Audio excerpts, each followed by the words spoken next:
Mr. Roggio. Thank you, sir. Chairman Salmon, Ranking Members Sherman and Keating, and the rest of the committees, thank you very much for having us here today to talk about this extremely important issue. You properly asked the question of whether Pakistan is a friend or a foe, and unequivocally the answer is a foe. Pakistan may combat some groups that threaten it, movement of the Taliban in Pakistan, Islamic movement of Uzbekistan, groups like that are fighting the Pakistani state.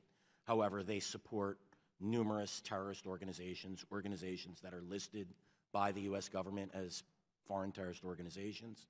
In my testimony, I list six. I list six and give a brief description of the activities, but we could list dozens or scores of groups that Pakistan supports in India, in Afghanistan, groups that are designated terrorist organizations, groups that provide aid and support for al-Qaeda, groups whose leaders serve as the deep bench for al-Qaeda and other terrorist groups when their leadership is winnowed down via drone strikes by the U.S. in Pakistan's tribal areas. Again, the evidence is indisputable. Just this weekend, the Indians killed a Kashmiri terrorist who is a member of Hezbollah Mujahideen. This is a nasty terrorist organization. And Pakistan, did they welcome this killing? No. In fact, they denounced it and referred to him as a Kashmiri separatist. This is an individual who recruits online for holy war and is recruiting youth and poisoning the youth to conduct terrorist attacks. And lest we pretend that, well, this is just an in Pakistan issue with Pakistan and Kashmir, it's not. These Kashmiri terrorist groups that have been aided by the Pakistani state base themselves in Afghanistan. I could list groups, Lashkar-e-Taiba, Harkat-ul-Mujahideen, who the State Department said as recently as 2014 is running training camps inside Afghanistan. These groups are attacking and killing U.S. soldiers. And I haven't even touched on groups like the Taliban, the Haqqani Network, or the Mullah Nazir group. These are just small groups.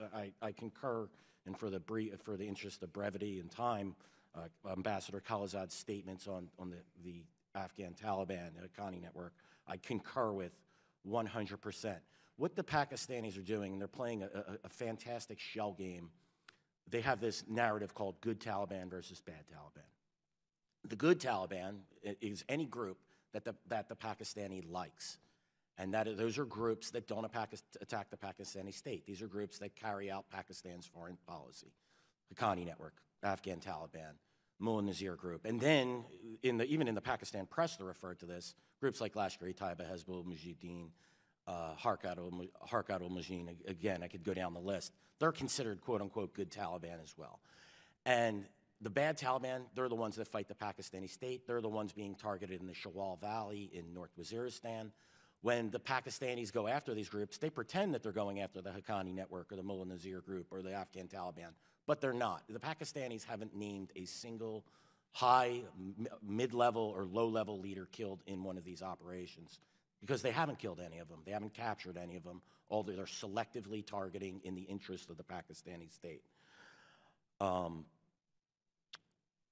As a matter of fact, this narrative of the good Taliban versus bad Taliban, my website, Long War Journal, has been banned in Pakistan for 4 years because we've reported on this narrative, and it's been an issue that I have not let go of. And we're banned because Pakistan has a history of killing individuals that expose these types of situations. Sayyid Shahzad was brutally executed by the ISI for his reporting on links between Pakistan's intelligence service and al-Qaeda and attacks that were occurring within Pakistan.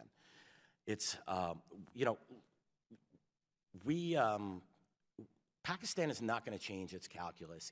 These groups that they support, they're doing this because they feel it's their best chance in countering India.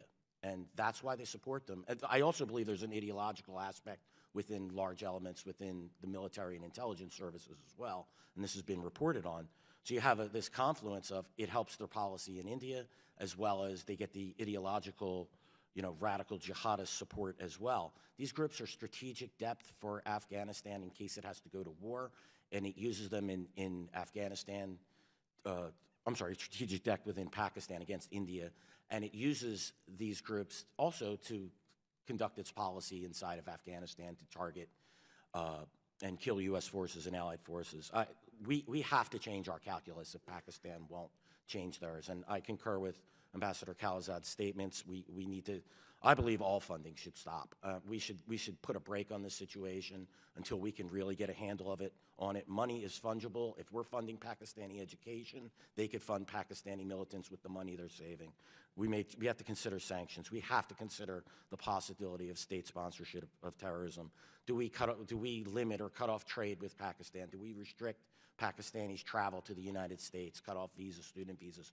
All of these options should be on the table, and unless Pakistan changes its habits and we have been enabling the Pakistani state for 15 years now. Nothing has changed, and it's only gotten worse. Thank you very much.